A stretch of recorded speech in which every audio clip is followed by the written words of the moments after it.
Expliquez-nous Nicolas, les députés espagnols viennent d'adopter une loi pour faciliter le changement de sexe à l'état civil. L'Espagne va devenir le pays d'Europe où ce changement sera le plus simple. Oui, la loi espagnole va permettre à chacun de changer de sexe sur ses papiers d'identité sur une simple demande à la mairie. Il faudra juste renouveler la demande 2 fois pour éviter les décisions sur un coup de tête. Mais pour le reste, il ne sera plus nécessaire de passer devant un tribunal, ni d'avoir commencé un traitement médical, ni même d'avoir commencé à changer d'apparence. Bref, il n'y a plus de conditions, plus rien à justifier.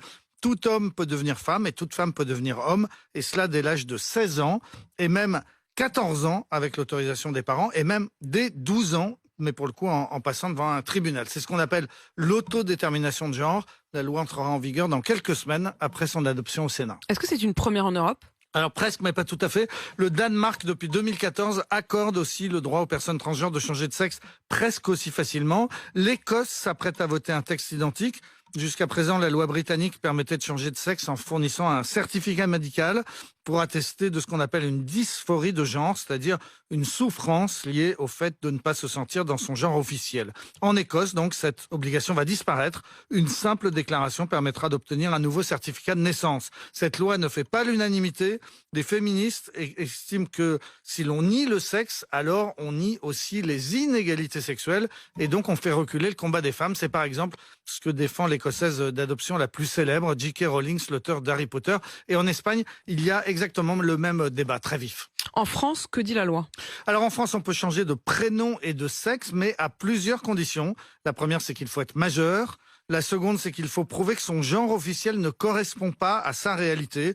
Il faut déjà avoir changé de prénom, ou bien il faut être connu de son entourage familial et professionnel sous le sexe que l'on revendique, ou bien encore il faut se présenter physiquement comme appartenant au sexe que l'on désire se voir assigner. Bref, la loi française demande qu'un homme qui veut devenir femme ressemble déjà un peu à une femme ou s'habille comme une femme. Et in fine, c'est le tribunal de grande instance qui tranche.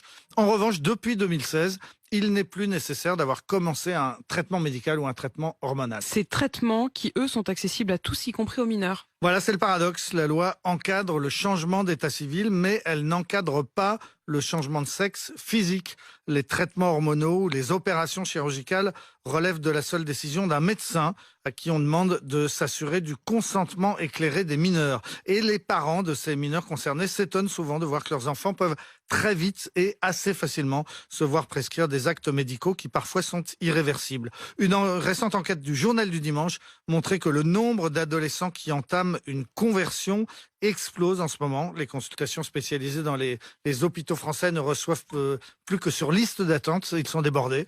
Majoritairement, ce sont des jeunes filles qui consultent pour qu'on les aide à devenir des garçons. La Suède a été le premier pays au monde dès 1972 à reconnaître les personnes transgenres et à les assister médicalement. Mais justement, la Suède est aussi le premier pays qui recule actuellement. Le nombre des diagnostics pour troubles liés au genre avait augmenté de 2000% en 10 ans.